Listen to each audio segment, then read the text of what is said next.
My name is Judy Showalter, and today is March 5th, 2008.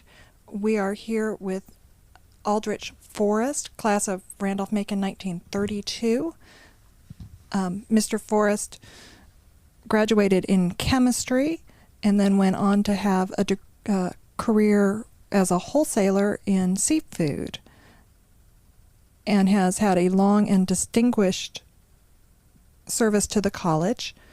Also with us today are Lori Preston, Susan Donovan, and Sarah Hendricks. Thank you for letting us come today, Mr. Forrest. We appreciate it. Well, I appreciate you coming. Can you tell us how you first heard about Randolph-Macon College? Well, you have to go back a long ways, 80 years ago. Pocosin was a little town of about 1,200 people, a little fishing village, truck farmers. And we were all Methodists. This part of the community was strictly Methodist. And at that time, Randolph-Macon had a close relationship with the church. I think the thing that really influenced me to go was a man named C. Trainum Toppin, who was on one in the ministry. When he got out of school, he taught high school for a couple of years, and I happened to be in his classes. And I expect he influenced me more to go to Randolph-Macon than anybody else. Although we had in the community at that time, we'd had Dr. Hunt, two Dr. Hunts, Frank and Ben, and a Reverend Carol Freeman, who had gone to Randolph-Macon. But I don't suppose then there was probably, when I was a child, there was probably 1 to 2 people that had gone to college in this area. It was a very rural area, very rural. Just a small country village. But Trainum, I think, influenced me. He was a fine man, and when he retired, he moved back here, and we went fishing together, and I enjoyed it. So when you first got to Ashland, can you tell us what your first impression of the school was? Had you been there before you came as a student? No, that was the first time I'd been there. You must remember back then, when we left home, my father drove me up in a Model A Ford, and it took us 4 hours. 4 hours. Part of the roads were dirt roads to get to Ashland. Well, when we drove up on the campus, the first person we saw was I started to say Sam Hatcher, Dr. Hatcher. We always called him Sam Hatcher. And he took us over to Wash Hall. His office was upstairs. They had no dean of admission in those days. He was the treasurer of the college and admitted kids. And we went up, and my father answered me, paid the tuition, and then he turned me over to a young man named Robert Epps Jones. He was a junior at that time, and he carried me around the campus. And in those days, they didn't furnish. You had to furnish your own room. You had to go buy furniture. They furnished a bed, that was all, and a desk. So Robert Epps knew all the angles, and we went and bought chairs and other things that were needed in the room. And walking around the campus at that time, there was two buildings that they had classes in. The library, 2 dormitories, the old gymnasium. They had one. I took French and Spanish in that, in the old gymnasium. I'm not talking about Crenshaw. I'm talking about the old gymnasium. Mm-hmm. And they just built the new gymnasium at that time. It had been 3 or 4 years. It impressed me that the school, it was small. It didn't extend across the track like it does now, and it was just it was more or less a home atmosphere, because I had been up and down the East Coast all my life with my father, who was a fisherman, and I'd traveled a good bit. It wasn't anything unusual for me. But the school, it was a beautiful campus those days, and in those days, freshmen had to wear a beanie. And you couldn't cut campus. You couldn't walk on the grass. That's been a long time ago. Gracious Irika. Now, you said earlier there were no scholarships. So Not that I know of. how did you afford a Randolph-Macon education, did you work? You know what tuition was? $300. Now there was no dining hall. Mm-hmm. We ate in private homes. I ate with Ms. Lipscomb the whole 4 years I was there, and I waited tables my junior and senior years. But in the summertime, I always worked. Mm-hmm. I know the last year I was there, my father was a fisherman, and we were fishing out of Chincoteague. And that day, I think it was about the last of August, we made a big catch, and my share of the profit that day was enough to pay my way through school that year.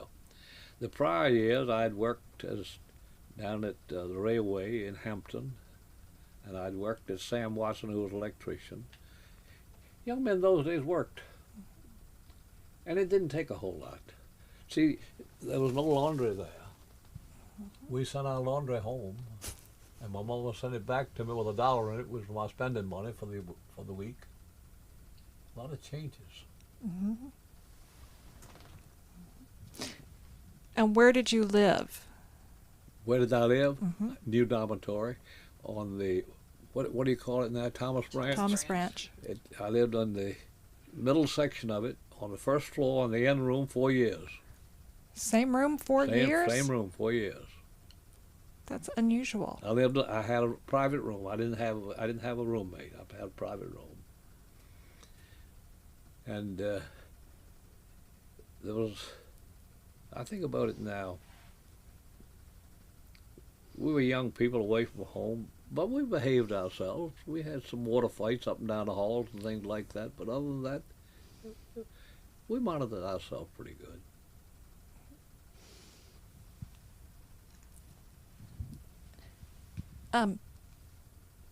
Now, we know you played baseball. Yeah. I was very active in Wash Hall. Okay. That was one of the big things at Wash Hall and Frank Hall. On the nights that we met, some kid would go up and down the hall hollering, Wash Hall tonight, Frank Hall tonight. And there was a lot of competition between the two societies at that time. And I think I served as president that 1 year, and I know I was secretary for a couple of years. But I enjoyed that. And I remember now that Dr. Fox would come over a lot of times, and we'd have discussion about different things and debates. And it was a learning experience for a young kid raised in the country. Mm-hmm. Very, very, very learning experience. So what kind of things would you talk about? They were academic discussions, social, political? Well, the school I went to wasn't a first-class school, not like it is today. We weren't grounded very well in English and things like that. And I remember when we got there, we all went in the chapel, all the you students, and we had to write an essay. I didn't know what the hell how to write an essay. I hadn't been taught anything in high school like that. And you were put in the English. English was the thing that you had to pass. Everybody dreaded first English. And I happened to get a man named Aldrich, who was my professor. He didn't have his doctor, he had his master's. And I think the only reason I passed English because my first name was Aldrich and his last name was Aldrich. But I got through that, and then I was in history. I took history. No, I didn't take history. I took English, math, physics, and chemistry my first year. But it was, you have to, in a sense, go back, and it's hard for you to understand what things were like back in those days. There was no automobiles on the campus. We walked everywhere we went. And none of us had any money. Most of us were country boys. A large percentage of the kids at that time would come from the northern neck of bound in that area, and the eastern shore of Virginia, and out of the western part of the state. I know we'll forget Jim Robinson. He was the first friend I made after I got there. And we were sitting on the steps of the wash hall one day, and he told me, he said, when he got here, he was sitting there, and Dr. Hatcher come up. He said, young man, have you matriculated? No, says, I'd like to. I haven't been since I left home. That was the difference in children today and children now. You know what I mean? They just didn't have the training that they get today. Makes a big difference. I enjoyed my years there. I really did. I think back on it, the friends we made, they're all gone too. That's the trouble. But next door to me was a boy named Gerald Taylor who lived on the Eastern Shore. He lived in that room 3 years. He was a year ahead of me. And then there was Buck Brockwell, and I don't know, the whole group. And my sophomore year, 2 young men from Pocosin came there. A boy by the name of Woodrow Toppin and a boy by the name of Robert Forrest, both going into ministry. Robert eventually went into ministry. Woodrow didn't. And that was companionship too, because it was somebody from home. Somebody from home. You know, today Betsy gets in a car, drives up to, she went to Radford, she drives by and thinks nothing about it. When I come home, you got on the highway and put your thumb up and got a ride home. You didn't have money to pay your way home. I know it must be hard for young people today to understand what things were like in those days. I enjoyed it though. I loved every minute of it. What about faculty members or administration people? You've mentioned Well, Dr. Hatcher. at that time, there was Dr. Canna and Dr. Updike in the chemistry department, Dr. Mac Simpson math, Dr. Fox history, Billy Keeble in physics, Dr. Webb in English, and Dr. Blackwell taught a class. He taught a class in Shakespeare. And Dr. Day, that was the faculty. Later on, McNeil come in and help Mac Simpson. But the classes were only about 35. Excuse me just a minute. Just start it back up. But the faculty was small, and we were close to the faculty. You know, I never will forget, my father and mother never went through high school. Well, when we drove up there, and when they were getting ready to leave, Dr. Blackwell walked up to my father and said, "Are you going to Richmond?" My daddy said, "Yeah." He said, "Would you mind me riding over with you?" And when they got to Richmond, Dr. Blackwell took time. My mother had never been in Richmond. Took the time to guide them for a guided tour through the capital. That was a relationship that existed between the people there. In chemistry, I took first year chemistry and was doing well the first quarter. Second quarter, I was failing. One morning, Dr. Candace at Forrest, after class day, and I thought I was coming home. Says, "You can't see." I said, "Sir?" Says, "You can't see." Everything was on the blackboard. "I've made an appointment with you as a doctor in Richmond. Have your eyes examined." I went over, had my eyes examined, and I've worn glasses since. That was a feeling between faculty and the students that you don't see in the large schools today. And that bothers me, because there was a personal relationship. They looked after us. If we were having trouble in classes, we had tutors. And that's the only way I've got through there, frankly. Changes. Obama talks about changes. He doesn't know what changes are. How did you decide on your major? I fell in love with Dr. Canna, and I'd had chemistry under Mr. Toppin at high school, and I loved it. I loved it. But you must remember, when I graduated in 1932, it was the height of the Depression. I walked the streets of Richmond looking for a job, the streets of Norfolk looking for a job, and resumes everywhere you could find. There was no work. Most of the kids that graduated when I did, unless they had family connection with some corporation or something like that, either went into teaching or the ministry. And that's the way it was. My father had opened a place in Petersburg, and after I tried to couldn't find work, he said, "Come on, go with me." And I worked in Petersburg 2 years with him, and enjoyed every minute of it, because we lived on a boat, and it was a very successful business, and I love people to start with. I love to talk, and while they're contacting the Hotel Petersburg and the restaurants and all that, and Walnut Hill was just as glory at that time, and people I learned to know, like the Romains that graduated from Randolph-Macon. Ms. Romain would invite me up to home for dinner, and it was just a, I think back on it now. The North and Western Railroad went right by where we were tied up at the dock. And I have seen more people on the coal trains bumming, hoboing, than would ride the passenger trains. I never will forget, one evening, 4 or 5 young men got off a coal train and come down to the dock. There was a water fountain there.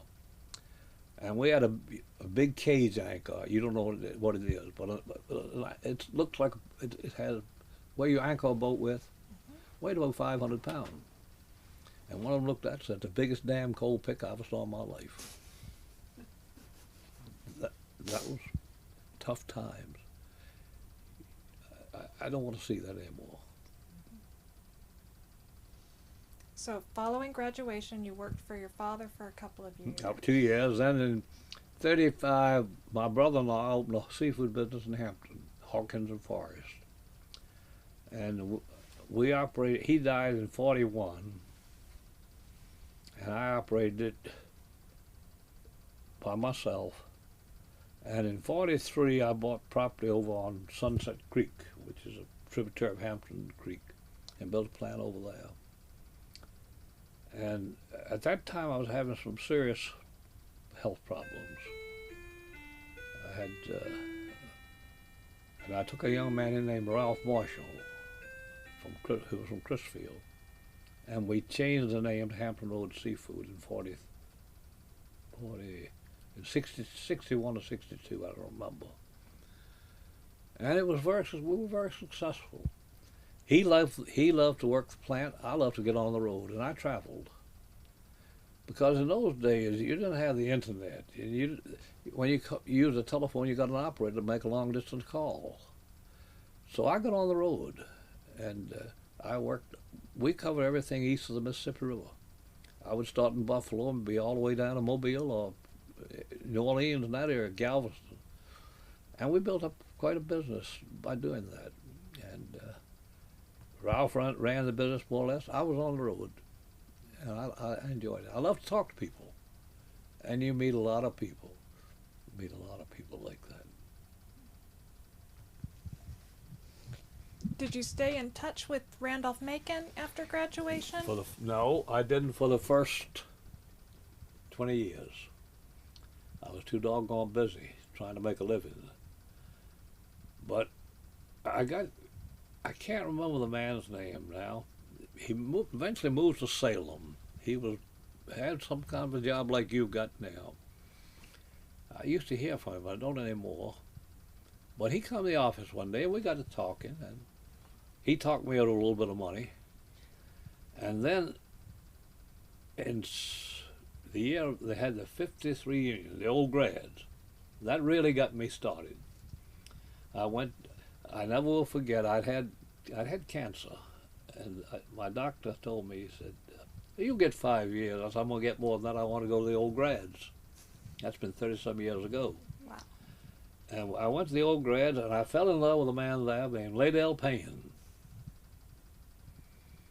And he had more influence on me than anybody I'd ever met at the college, except when I was a student. And we got to be good friends. Laydale would come down here, he and his wife, and you and Mike, and we would go out to lunch. And I never forget one day, we'd been to lunch, and he come back, and he was walking down the way.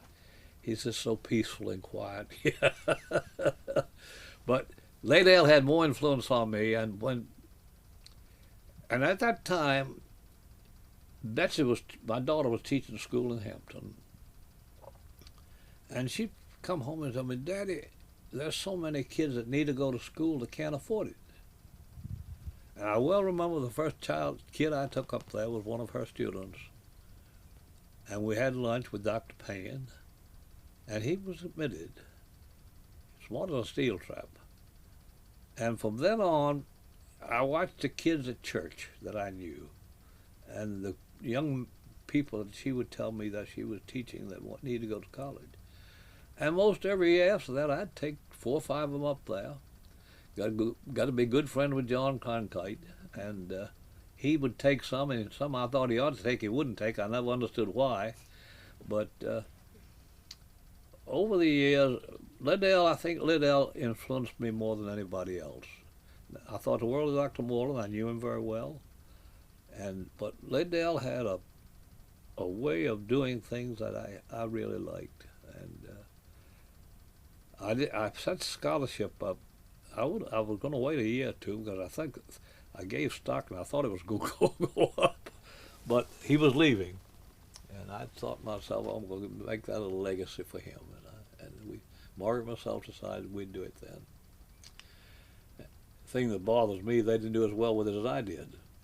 It's an irrevocable trust, and Bill Vinson, who advises me sometime, we were handling it. Of course, I was doing it myself mostly, and we were doing very well. But he had to leave his job, and he couldn't do it anymore. And I turned it over to school. They lost about $40,000 in about 3 years. But it's doing all right. And you know, when you watch a kid walk across the stage and get his diploma, it's a thrill. And I always get a note from the kids that have the scholarship that I give, and you appreciate that. As you get older, things like that mean a lot to you. Is your scholarship geared to a certain student, or is it? It's the scholarship I gave is limited to the Peninsula and Norfolk and Virginia Beach area around this area. I think the young kid has it this year from Virginia Beach. And we've had a lot of children from the coast and go to Randolph-Macon. A lot. I mean, my brother went there, and recently a young boy named Jordan that graduated last year, a year before, I don't remember which. I don't think there's ever a year that there was 1 or 2 kids from the coast to go to Randolph-Macon. Randolph-Macon's biggest competition here is VPI.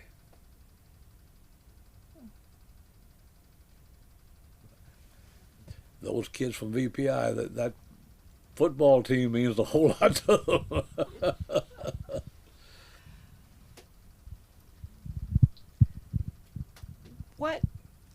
Having watched Randolph-Macon all these years, what would you think is the biggest change? Or biggest changes? Well, there's been a tremendous change in the physical plant. And I read the magazine that you send me about once a quarter, something like that. And I watch the things the kids are doing there, and it impresses me. They're going out and helping other people. It's changed so much. Now they travel in foreign countries. It wasn't thought of in my day. And I've watched the young kids like Chuck up here. I went to him the other day, and when I left, he said, I had good training. He held his hand up and showed me his ring. It meant a lot to me. To see young kids like that. Chuck's, I guess, about 33, maybe 35 years old. And I've watched other kids that live in the community that went there. They've done well. You take Olin Evans that graduated as a principal of school here for a number of years. John Benny Graham has been very successful in the seafood business. And most of the kids that went there have done very well. The physical plan has changed. I haven't been up there, what, about 4 years? Been right around 4 years. I can't travel anymore. And last time I was there, Susan carried me all over the new Brock building. That's quite something.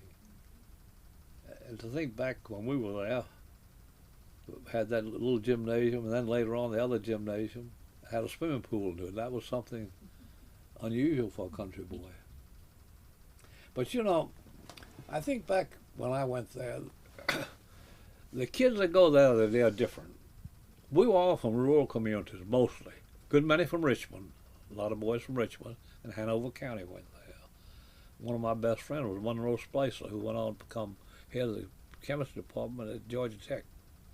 Lived in Hanover, was a day student. Willie King, one of the outstanding basketball players, lived in Richmond. Fess Woodson, I think he lived on campus. Became principal of high school in Portsmouth. And it was just, we were a community. When we walked down the campus, if you saw somebody, you always said, "Gentlemen." That's the way you greeted them. You spoke to everybody you passed on the campus. And Ashland then was a little town, small town. I don't think there was a rest in Ashland. And the only place that we'd hang out was a pool parlor. We hung out there a good bit, a lot of us, and played pool. And I think about that now. It was more like where I was raised, the atmosphere, if you see what I mean. Mm-hmm. It was. We were all, 90% of the boys there were raised in rural areas. I never will forget Frank Taylor Carmine said the reason he went to Randolph-Macon was that you may not understand what I'm saying, but when you raise corn, you pull the leaves off and make feed for the cattle. The reason he went to Randolph-Macon was he never had to want to do that again in his life, because in the summertime it was the hardest job he had in his life. And I think back now, when I sent Betsy, I wanted her to go around, but she wanted to be a teacher, and she wanted to go to Radford. She went to Radford. But the liberal arts education is the main thing, I think. That I will never forget a friend of mine that was with Cooper's Lineman. What's his name? Cooper Bell. Huh? Cooper Bell. No, not Cooper. With an accountant. Lives in Richmond with one of the large accounting firms. Oh, I'll tell you tomorrow. But anyway, he told me, he said, I hired a kid from VPI as an accountant. Smartest kid I ever had in my life, but didn't know how to speak, didn't know how to write a letter. Had to send him to school. He missed that liberal arts education. That's what counts.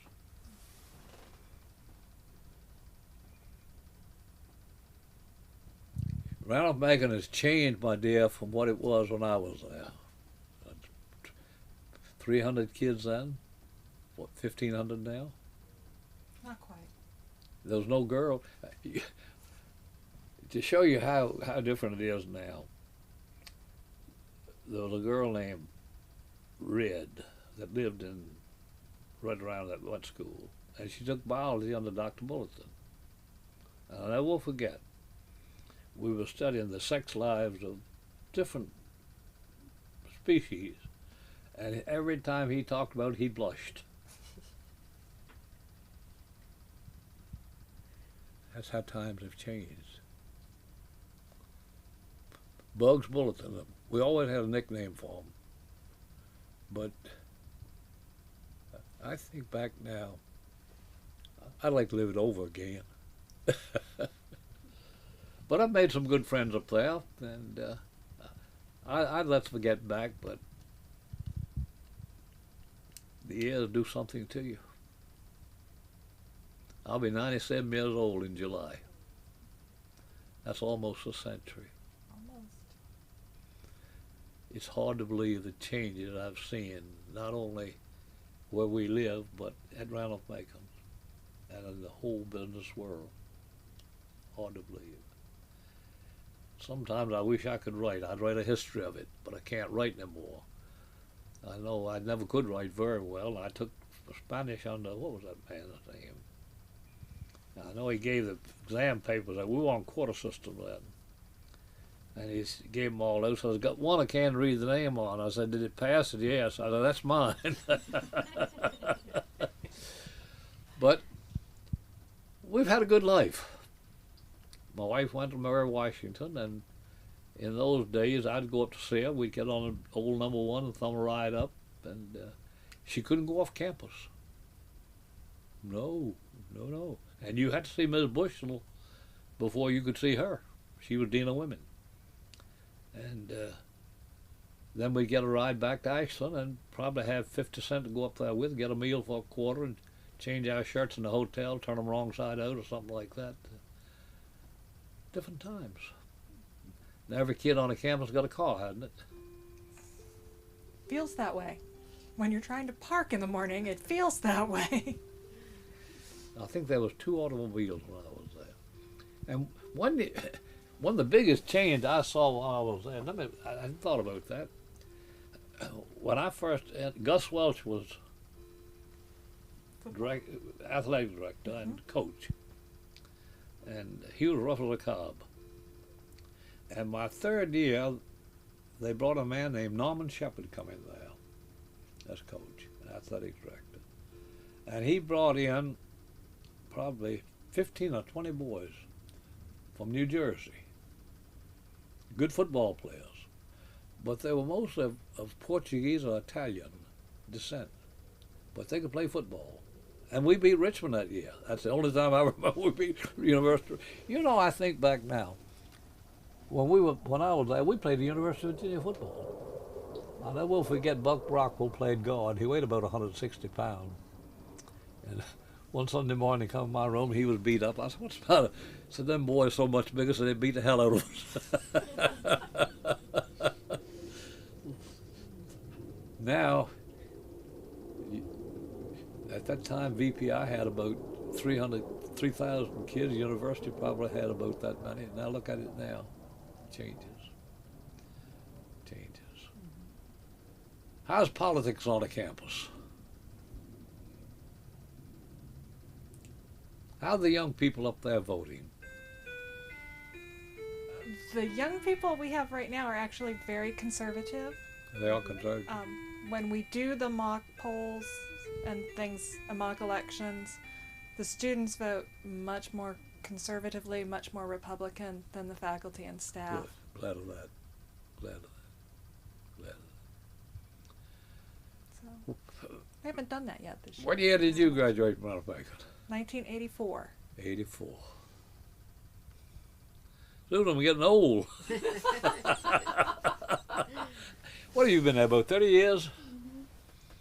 30 years and about 6, I expect 2 people that had more influence on me in helping Randolph-Macon have been Susan Donovan and Lydell Payne.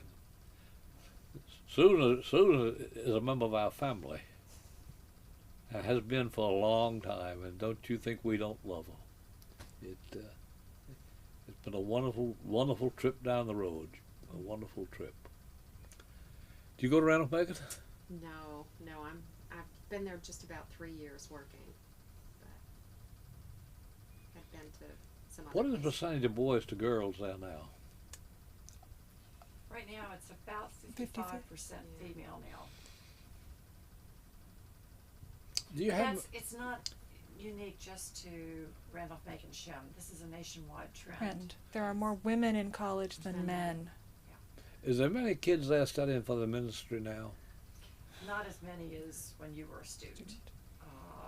It's far fewer. Mm-hmm. But more than when I was.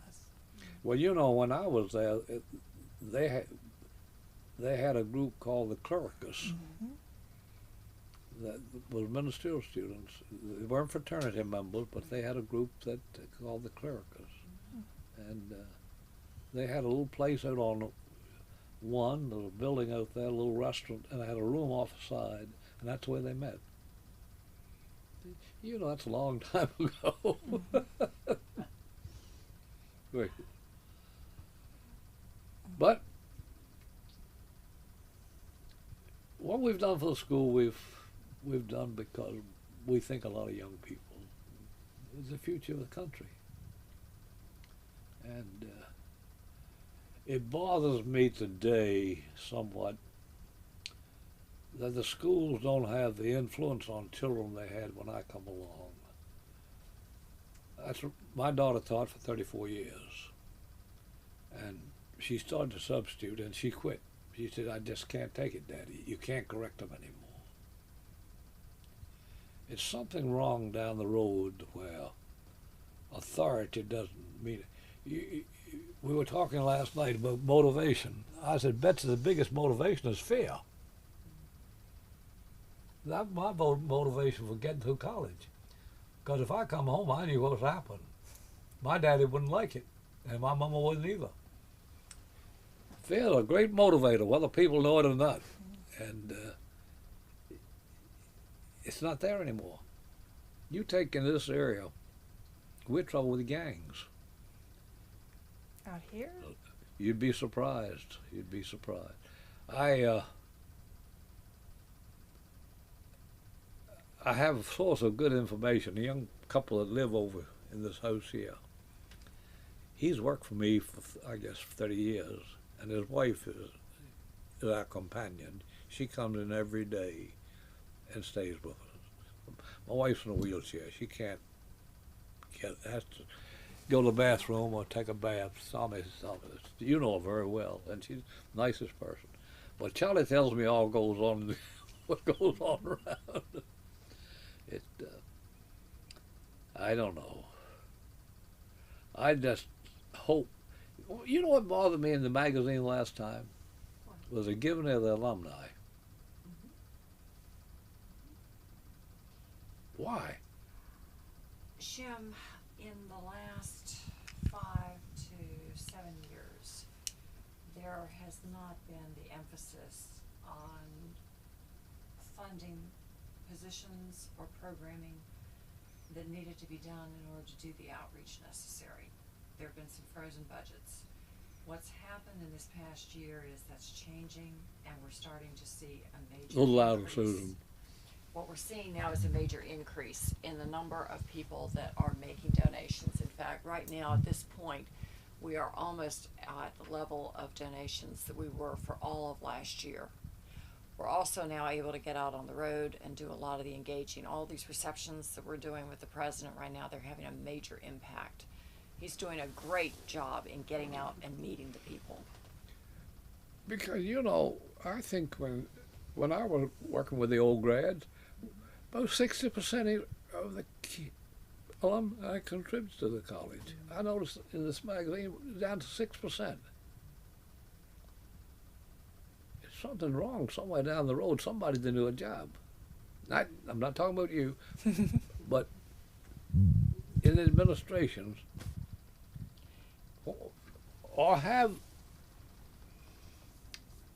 do they forget? I think on occasion people forget because they are not periodically reminded of what took place and what the college gave them. We all get busy in our own lives doing other things, and if there's not something to remind us of that connection, it tends to become thin. And what we're trying to do now is re-engage those people. Well, you're doing a good job. You had a good crowd over at the Peninsula meeting the other night. We did. And I know a lot of kids from the coast and that was probably there. And I never see where they're giving their money. It bothers me. You take more boys, Alfred and his brother.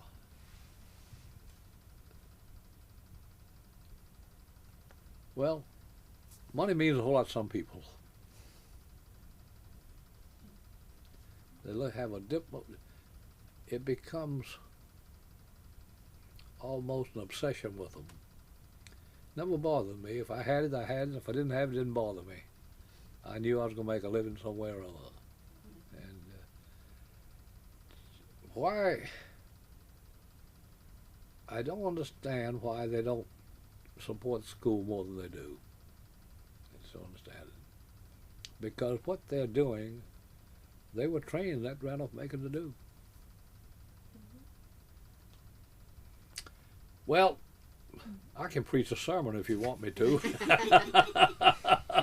did I? Jim, I do have one question. Were there any of the traditions at Randolph-Macon when you were a student? Was any what? Any traditions at Randolph-Macon that you remember that were special to you? Any type of traditions that the students did certain things or anything of that nature? No, nothing. You know, Susan, we were a family. There was no cliques or anything like that. I mean, you take Jack Fisher was son of Dr. Fisher who taught French. He ate the same board, Dr. Fisher ate the same board house I did. And Jack Fisher and myself were good friends until he passed away. And I never will forget, after Dr. Fisher moved to William and Mary, and Jack stayed there and lived over top of upstairs in Dr. Updike's home. And we made home brew up there. And one night it popped off and we got caught. But there was nothing done about it. But see, that was prohibition in those days. You couldn't have alcohol on the campus. There was no beer or anything like that. And in the chemistry lab, we would, you know, you were allowed so much grain alcohol to do an experiment, but there was always a flask sitting by that you put a drop or two in, and we'd accumulate a little bit along. Then we would go to Richmond and get a bottle of rum flavoring or something like that, and mix it, and we'd have a drink once in a while. But there was no drinking on the campus. There was no drinking on the campus. I don't ever remember seeing anybody drinking on the campus or drunk. Nobody. And you know, when we went to class, we dressed. We put a coat and tie on. Now, last time I was up there, they don't dress very well, in my way of thinking, but it's all right. It's their way of living. I understand that. Betsy bothers me sometimes the way she goes, and she's 62 years old. But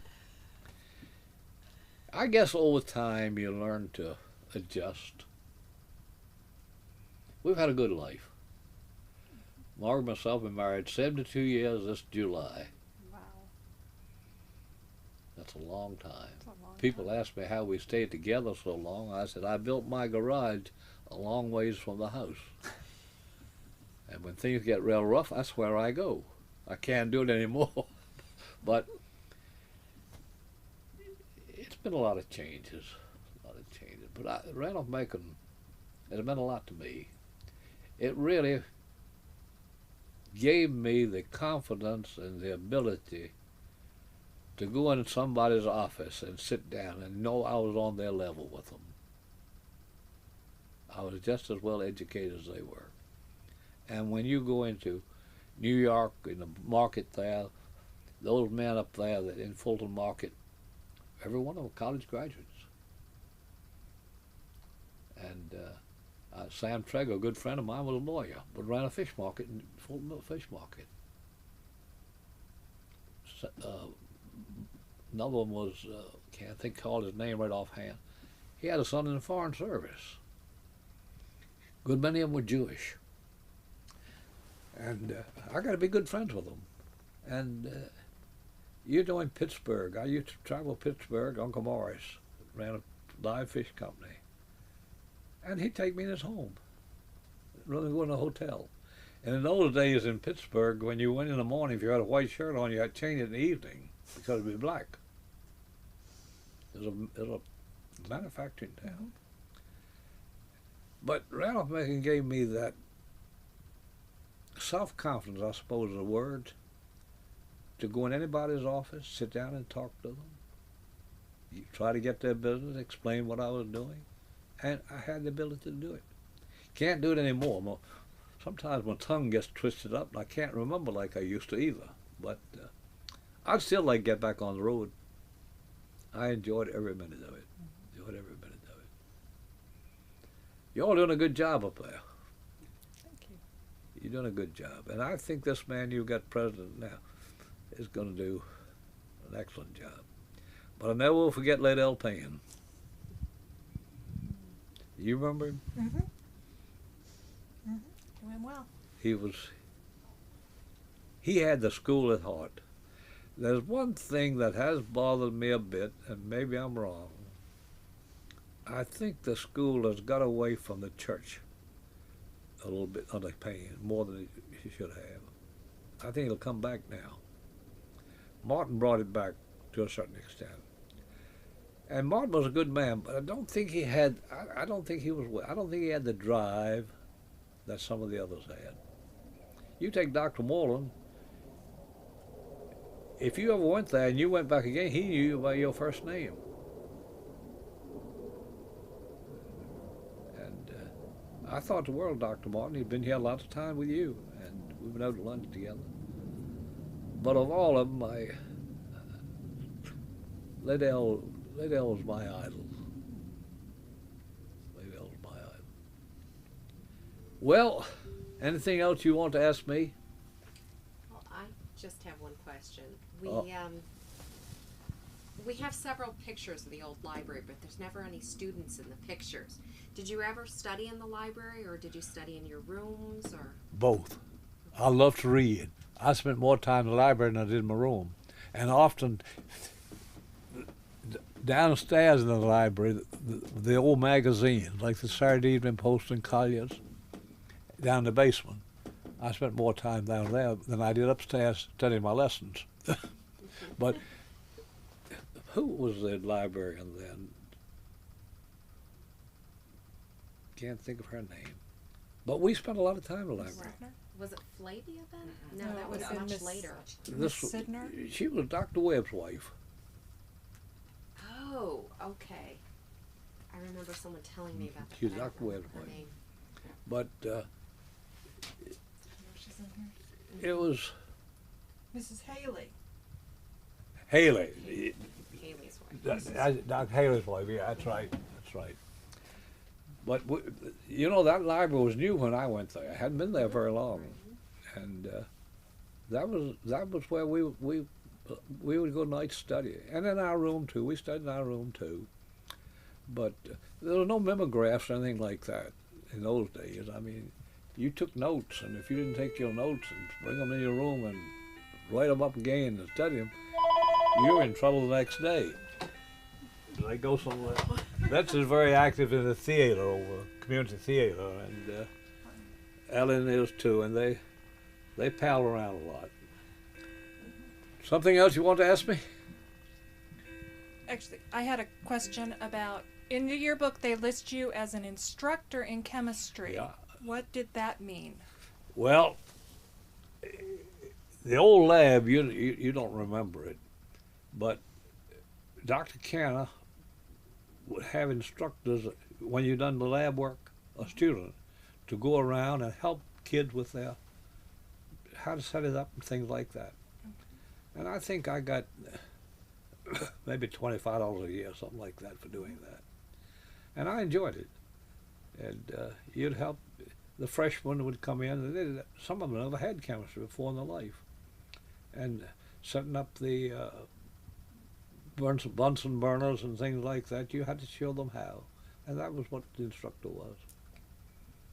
And my senior year, when I graduated, Dr. Canna asked me if I'd stay a week and straighten up the storeroom. And I got $5 for that. And I stayed a week and straightened up made an inventory of what was in the storeroom.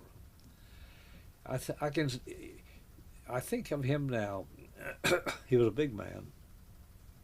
Had 4 or 5 pair of glasses. You didn't have a textbook in his class. No textbook. And everything was on a blackboard. And he had changed glasses 2 or 3 times. Then he taught the men's Bible class at Duncan Memorial and played the organ. And if you didn't go to church on Sunday, if you were in his class, you were in a little bit of trouble on Monday. And in those days, we didn't have, something else comes to mind. We didn't have dances on the campus in those days. We had them down at the Armory. And I can remember Dr. Fox as good as yesterday. If you had been at that dance the night before, the weekend before, and you'd been just a little bit up, you got picked on that morning in class. I mean, you really got run over all over. And he would pick out one person. He would pick one person through that whole class. and badger him with questions. But I thought the world, he could bring history to life. He was killed in an accident. And Dr. Day taught Bible.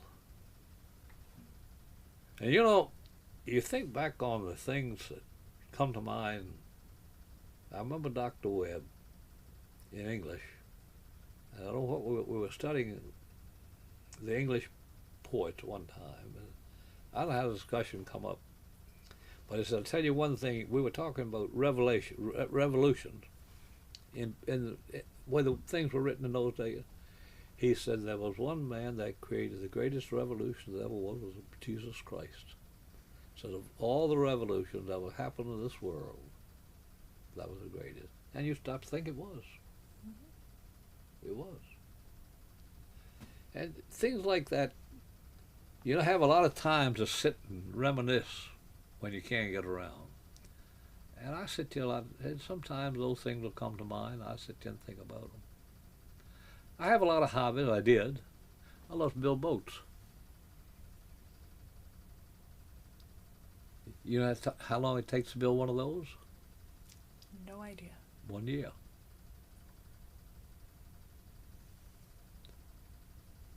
I loved working wood. That was when I would come from the office and was tired. I've got a nice shop. I could go in there and relax doing woodwork. And see, there was no television, there was no radio. We had a radio in college. We made ourselves an oatmeal box and some transistors or something on. And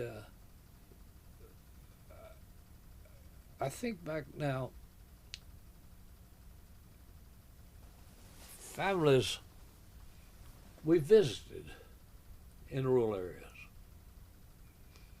On a Sunday, my mother and father took me to my grandfather or grandmother and grandmother on each side one Sunday.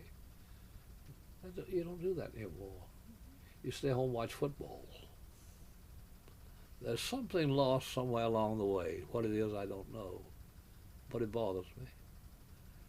And you take it nice. Margaret myself. Now, my wife's a little bit confused. She's not, as Susan knows, not the woman she used to be. But we sit here and talk about things like that. And she lives in the past a lot. And I sit and say yes and no, but that's all right. I don't mind doing it. But then we watched last night.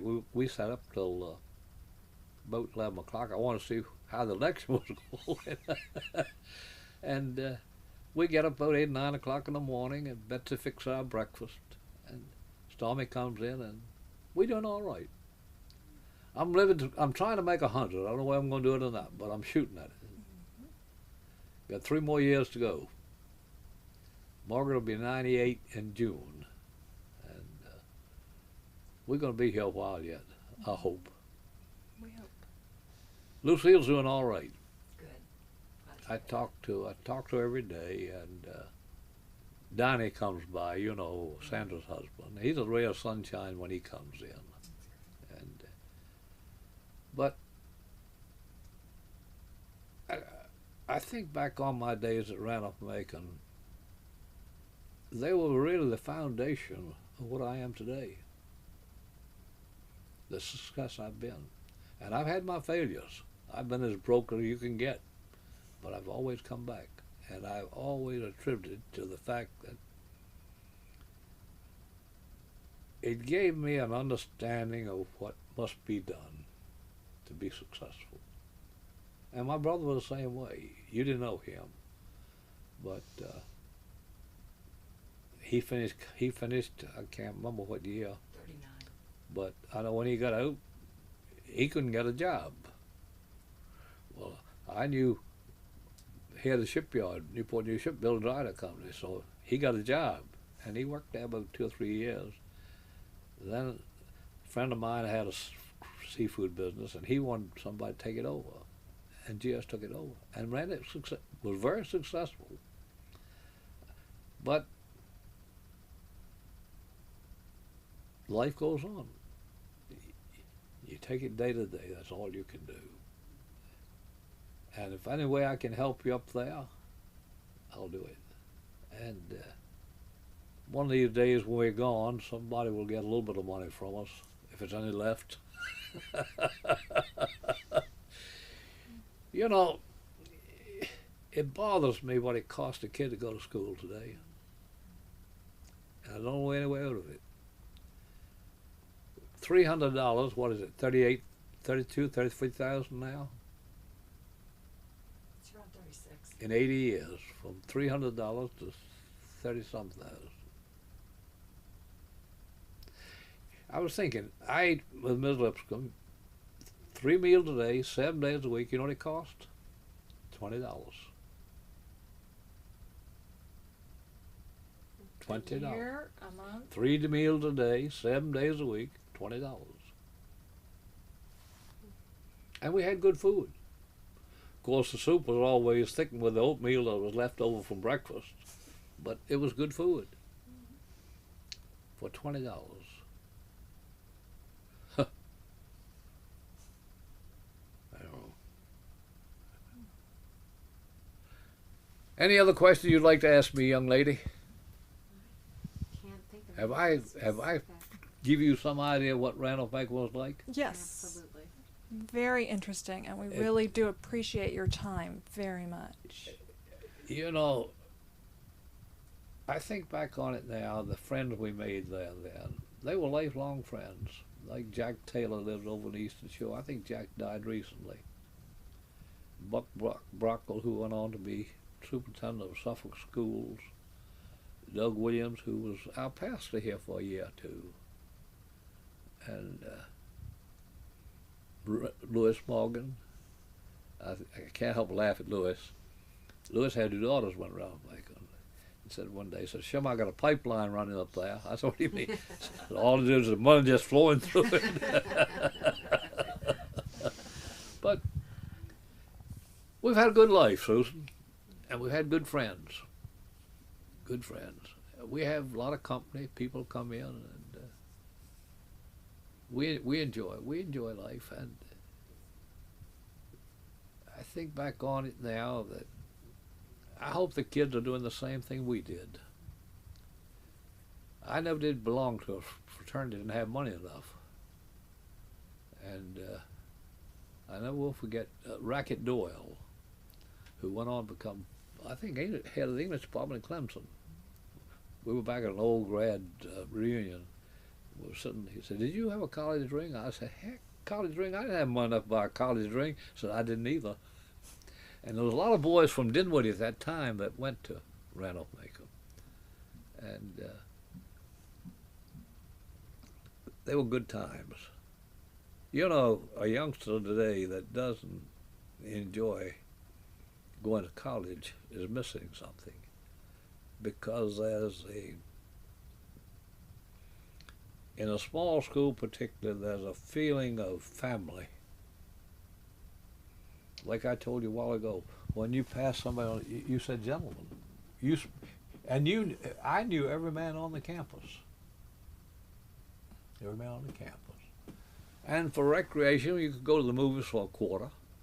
You could go to Richmond and go to the old National Theater. They had a floor show there, and we'd go there. And I had an uncle who was principal of Forrest Elementary School over in Hampton, come up and see me, and he took me over to Barry Burke and bought me a full suit of clothes. And that was something unusual in those days. And you remember what I remember about them? They were long trousers and knickers, too. Young men wore knickers those days, top. It brings back a lot of memories, a lot of memories. Now, you mentioned your wife is a Mary Washington girl. Yeah. Did you know each other before you went to school? We started dating when we were juniors in high school. Okay. Now, was her choice of Mary Washington because you went to Randolph-Macon? No, Since no. The two have been She had connected that way. She had 4 sisters who went to Mary Washington. Her oldest sister was the first, and then it was Carrie, Lenore, and Margaret. And her brother went to VPI. And we started I was born down in the Messick area, down on Pocosin Avenue. And You know, then I walked up here. You could only date on Friday night, Saturday night, and Sunday night in those days. And I would walk, it's about 2 miles, walk up here. And at 11 o'clock, Mrs. Freeman called bedtime, and I got up and walked back home. I couldn't help laugh the other night. We had to have the emergency here for Margaret, take her over to the hospital, and the young boy here had to live about 2 doors where I was born. And we got talking, and he said, "You walked?" I said, "That's the only way I had to get up there was walk." You know, I think back now, when we were married, I had $100 in a 1932 Plymouth automobile. We were married by a friend of ours in Emporia. We spent one night in Richmond, 2 nights up in the Valley of Virginia, 2 nights in Washington, and 1 night in Annapolis. And when I got home, I had $5 on $100.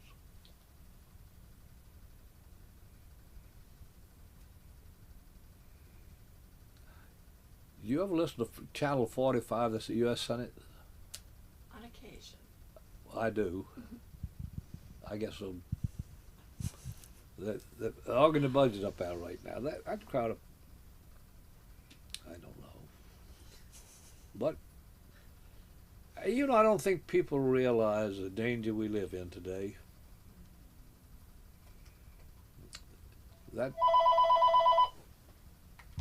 This Middle East situation, the terrorists, it's hard for me to understand the hatred that exists in the world today. We don't do it here. Why is it? I don't know. And you know, it's almost become a religious war. And in fact, it is a religious war. And it bothers me. But we've been through it before. I've lived through, let's see, World War I, World War II, Vietnam, Korea, and now this one. I've lived through 6 presidents of Randolph-Macon. 6 presidents of Randolph-Macon. And the only one I didn't like was Luther White. I couldn't stand him. And I knew him very well too, because he was born in Norfolk and lived down in Willoughby, and I had an uncle who lived right 2 doors from him. But I know I went up there one time, I never will forget it. That was before I became active. They were having homecoming. Mark and myself went. And he approached me, he said, somebody had written him a letter about, they'd had the heavyweights, Ali, what is his name? Muhammad Ali, speak play there. at that time. And he said, somebody had written it. And he got me and raised the devil because somebody objected to it. Thought it was me. Well, I pretty well told him off, and I didn't go back up there much after that until the old grads, and I got to know you real well, and you brought me back. But a lot of changes. That's them. Margaret will be here in a few minutes. I want you all to meet them. Fabulous. And We're done. Thank you so Thank you. very much. well, I don't know whether I've told you anything's worthwhile or not. Oh, yes. But it's just remembering, that's all I can do. I don't think as clearly as I used to, but I still handle my finances. And Betsy helped me a little bit. I'm trying to train her, but she's so doggone careless, it aggravates the devil out of me.